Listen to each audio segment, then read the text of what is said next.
ये चिल्लास के जो हैं वो खुश्क पहाड़ हैं और यहाँ पर रात को गर्म हवा चल रही थी। गुजरात और लाहौर की जो हवाएं हैं वो यहाँ पे भी मौजूद थी। ये एक किले की तर्ज का घर बना हुआ है, सारा इसको अच्छी तरह कवर किया हुआ है।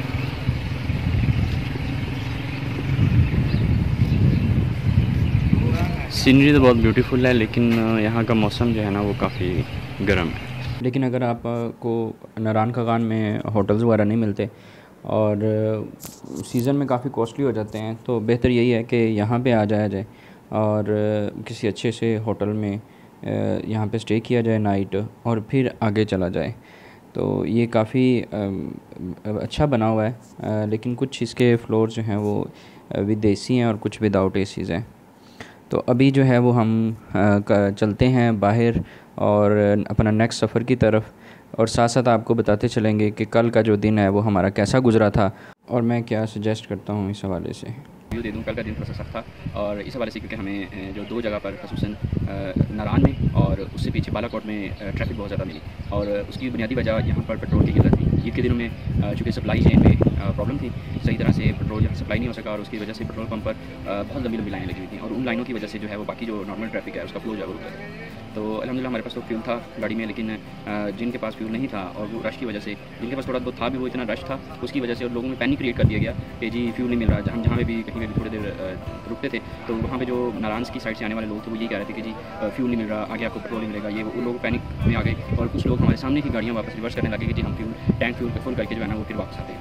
तो ये कुछ इशूज़ थे जिसकी वजह से पहले हमें बालाकोट में बहुत ज़्यादा ट्रैफिक मिली। हम तकरीबन रात 3 बजे वहाँ पहुँच चुके थे, लेकिन 8 बजे वहाँ से ट्रैफिक क्लियर करके और खुद अपनी मदद आप के तहत जो है वो हमने कोशिश करके वहाँ से निकले हैं। इसी तरह फिर नारायण में ईद के दिनों के हवाले से क्योंकि इवेंट था एक, और उस हवाले से बहुत लोग जो है वहाँ पर मौजूद थे। ये पहले से तो हम सिर्फ न्यूज़ में सुनते हैं कि जी इतने लोगों की कैपेसिटी थी मरी में दाखिल होने की और उससे कई गुना ज़्यादा लोग दाखिल हो चुके। तो सेम सिचुएशन नारायण की थी। अगर 10,000 लोगों की अकोमोडेशन या वहाँ पे कैपेसिटी है कि वहाँ पे लोग रह सकते हैं, दाखिल हो सकते हैं, उस सड़क पर ट्रैफिक इतनी जा सकती है, तो आप कम अज़ कम बिलीव करें कम अज़ कम 50,000 यानी 5 गुना ज़्यादा लोग नारायण में मौजूद हैं।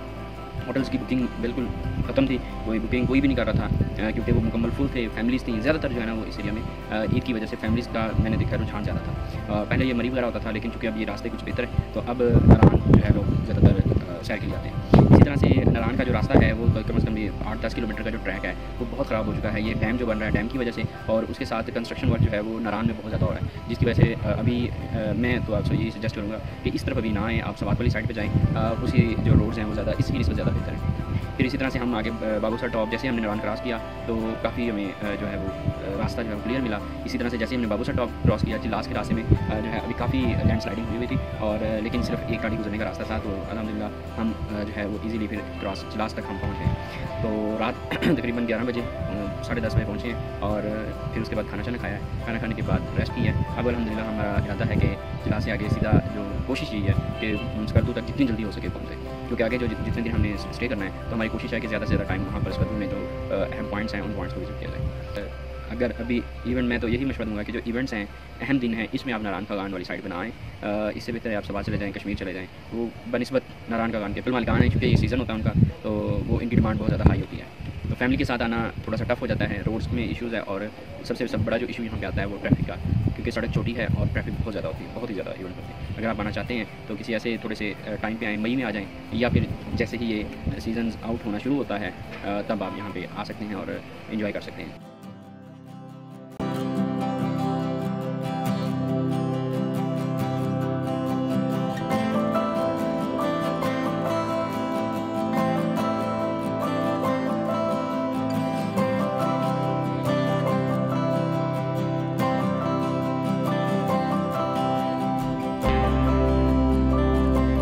चिल्लास से निकलना ही बस थोड़ा सा मुश्किल होता है, लेकिन जैसे ही आप उसको क्रॉस कर लेते हैं तो उसके बाद जो है सर रोड्स बहुत अच्छे बने हुए हैं।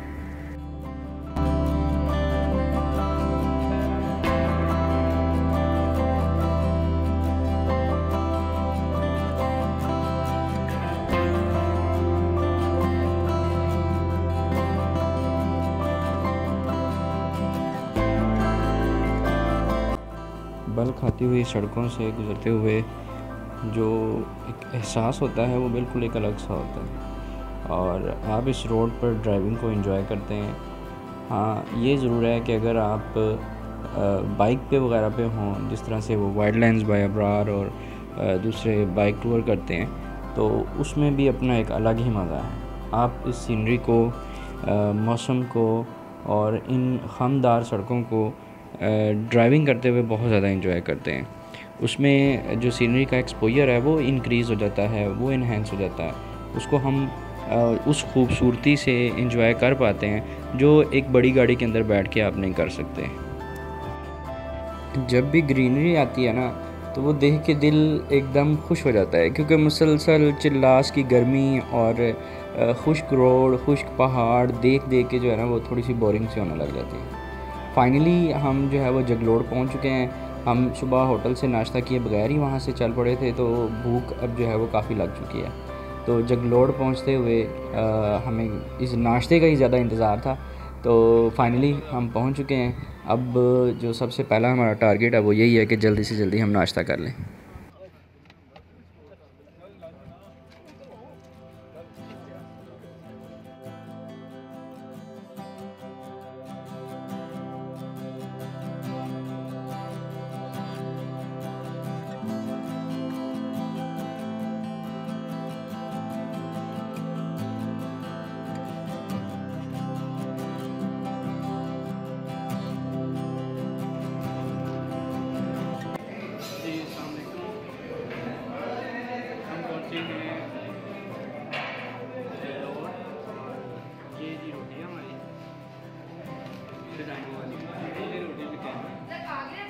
वही सिर्फ बहुत महंगा सारा कुछ यहाँ पे, सारा कुछ घर से लेके बेहतर है यहाँ पे गर्म करें और घर से बना के लाएँ।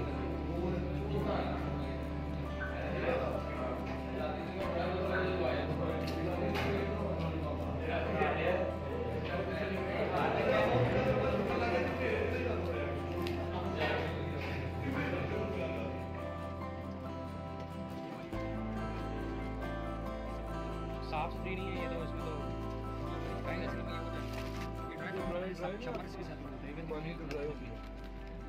ये क्यों है, ये वाले ये मिक्स जानबूझ के आप करते हैं? नहीं, ये इस तरह क्यों होनी चाहिए ना, साफ सुथरा। नहीं, असल में इस तरह होता है ना, ये दरख्त में होता है। क्या होता है? वो कोई कंपनी तो नहीं बनाती। हाँ हाँ, दरख्त में होता है, तो उसमें छांटी भी तो करते हैं। नहीं, ये चीज़ खराब नहीं है, लेकिन इसमें इस तरह होता है ना, दरख्त में ये सबका एक किस्म का नहीं होता है। किसी में अभी ये खुबानी में वाइट कलर का भी मिलेगा, रेड भी होता है, थोड़ा इसमें और भी कलर, मतलब वो सब मिक्स करके वो गोल वाली खुश्क बनी है।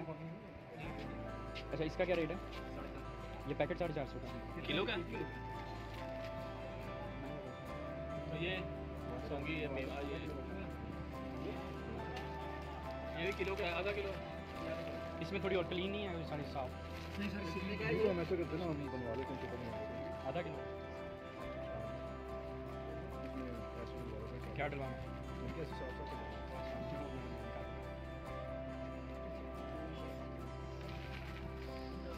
और पिस्ता का क्या रेट है? पिस्ता है मुश्ता। वैसे क्या रेट है यहाँ पिस्ते का? 1800। लाहौर में भी 1800। तो आप यहाँ पे यहाँ पे क्यों सी चीज़ बनती है जगलोड़ में?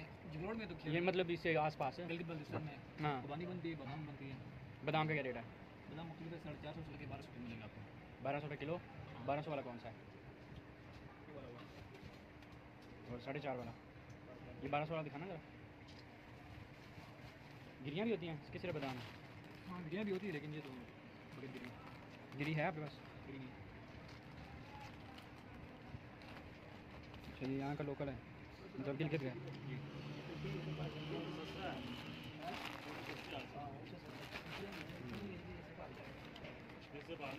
खुबानी का आधा किलो वाला पैकेट। तो भाई साहब ने हमें बताया कि यहाँ पे जो ड्राई फ्रूट है वो सिर्फ़ और सिर्फ खुबानी है, जो कि स्कर्दू वगैरह से आती है। बाकी जो है वो तकरीबन बाहर से चीज़ें आती हैं। बाहर से मुराद मुख्तलिफ़ इलाक़ों से वो मंगवाते हैं, वहाँ का लोकल नहीं है। तो हमने यहाँ से चेरी और खुबानी तो नहीं ली, लेकिन चेरी ली है। और खुबानी का ये था कि वो इतनी ज़्यादा क्लीन नहीं थी, साफ़ सुथरी नहीं थी।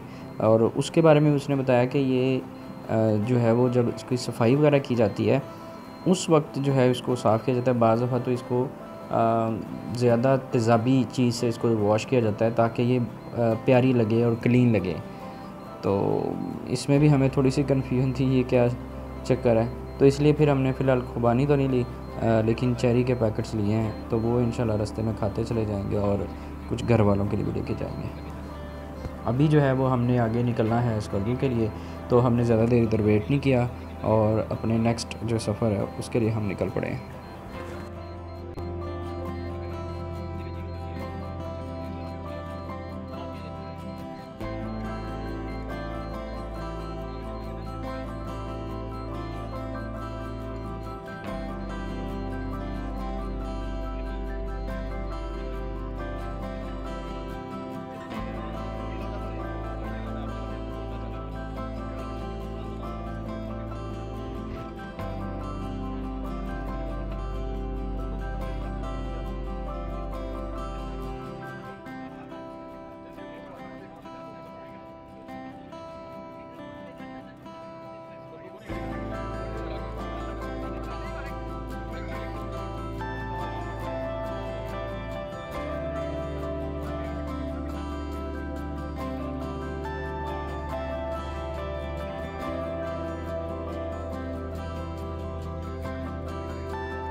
यहाँ पर जो है वो रोड का ज़्यादातर हिस्सा बना हुआ था, लेकिन कुछ हिस्सा अंडर कंस्ट्रक्शन था, और जहाँ तक तो सही बना हुआ है वहाँ पे ड्राइविंग बहुत ही आसान है और ज़्यादा टफ़ नहीं है। लेकिन पहाड़ों को काट कर आगे मज़ीद जो है वो रोड को बेहतर बनाया जा रहा है, और कुछ सेक्शन इसके ऐसे हैं जहाँ पे एक टाइम पे सिर्फ एक ही गाड़ी गुजर सकती है, तो उस हिस्से को पहाड़ को ब्लास्टिंग करके तोड़ा जाता है और फिर उसको जो है वो खुला किया जा रहा है रोड को। इस दौरान जो है वो काफ़ी वेट भी करना पड़ता है, लेकिन शुक्र है जाते हुए तो हमें इस किस्म का कोई प्रॉब्लम नहीं हुई।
ये वो सेक्शन है जिसकी मैं बात कर रहा था। अब यहाँ पे जब तक सामने से गाड़ी नहीं आगे गुजर जाती तब तक हम जो है वो आगे नहीं जा सकते। तो अभी इसके ऊपर काम जारी है, उम्मीद है कि जल्दी ये मामला जो है वो हल हो जाएगा।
जी, तो अब हम स्कर्दू के रास्ते में हैं।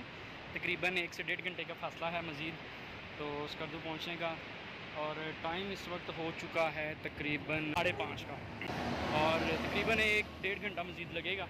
7 बजे तक का हमारा था कि 7 बजे हम पहुंच जाएंगे, और इस जगह का थोड़ी देर के लिए रुके हैं।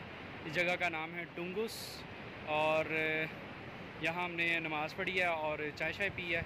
अब फ्रेश हो गए हैं, तो अब मज़ीद जो है 1.5-2 घंटे का सफ़र हम बड़ी आसानी से कर सकते हैं। छोटा सा हट सा है और बड़ा अच्छा बनाया हुआ है इन्होंने। छोटा सा नमाज़ वगैरह पढ़ने की जगह है यहाँ पर, और जो चाय वगैरह है मुनासिब रेट्स हैं, कोल्ड ड्रिंक्स वगैरह भी हैं, मौजूद हैं इनके पास। मौसम यहाँ का थोड़ा सा बेहतर हुआ है। दोपहर को तो काफ़ी गर्मी थी, चिलास से जब निकले थे, तो चिलास भी गर्म इलाका है, उसके बाद भी ये जितना भी एरिया है ये गर्म इलाका कहलाता है। गर्मियों में गर्मी होती है, सर्दियों में सर्दी होती है, तो जिस तरह मैदानी इलाकों का मौसम होता है तकरीबन ऐसा ही मौसम है। और इससे आगे जैसे जैसे जाएंगे तो अब ग्रीनरी शुरू होती जा रही है। इससे पीछे जो है तकरीबन ज़्यादातर काले पहाड़ थे, अब आगे जो है वो इस तरफ को हमने जाना है। तो इंशाल्लाह उम्मीद है अब जो बर्फ़ीले पहाड़ की पहले चोटियाँ नज़र आ रही थी, अब वो पहाड़ जो है वो वाज़ेह नज़र आना शुरू हो चुके हुए हैं थोड़ा सा आगे। तो इंशाल्लाह 1 से 1.5 घंटे में हम मज़ीद टाइम लगेगा स्कर्दू पहुंचने के लिए, तो वो इंशाल्लाह पहुंच जाएंगे। साथ साथ आपको दिखाते जाते हैं सीनरी, कैसी सीनरी है। जैसे अभी आप देखें वो सामने पहाड़ के पीछे आपको थोड़ा सा वाइट नज़र आ रहा होगा, तो ये जो है थोड़ा सा जूम करते हैं जी, ये जो है ये बड़ा बेहतरीन आगे अच्छा मौसम है। तो इंशाल्लाह शाम तक आपको मज़ीद अपडेट करेंगे।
फाइनली जी हम स्कर्दू में एंटर हो चुके हैं और स्कर्दू जो बाज़ार है वो काफ़ी खूबसूरत सा बना हुआ है। ज़्यादा मल्टी स्टोरी प्लाज़ाज और इस तरह की बिल्डिंग्स नहीं हैं, सिंपल सी शॉप्स हैं और सिंगल।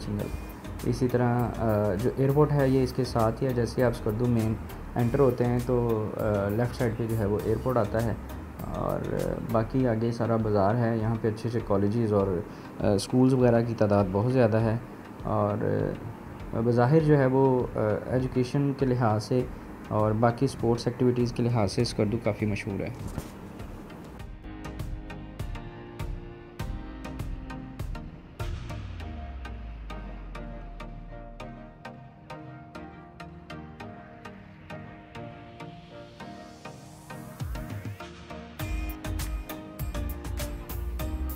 हम स्कर्दू पहुंच चुके हैं और अभी जो है हम झूला झूल रहे हैं, तब तक खाने का इंतज़ार हो रहा है। तो खाना बन रहा है, आज बन रहा है चिकन हलीम चिकन हलीम अभी बन रहा है। उसके साथ रोटी होगी, चावल उसके साथ होंगे चावल। रात को भी हमने बिरयानी खाई थी और अब जो है वो हलीम के साथ, चिकन हलीम के साथ चावल होंगे। और इसके बाद फिर इरादा है कि बाज़ार जाने का। ये बड़ा अच्छा सा उन्होंने सेटअप बनाया है छत पे, बैठने का, सिटिंग वगैरह का, खाने शाने का भी यहाँ पर कर सकते हैं, बारबेक्यू कर सकते हैं और होटल अच्छा मिल गया। तो चलिए नेक्स्ट अपडेट तक की इजाज़त दीजिए। अल्लाह हाफ़िज़।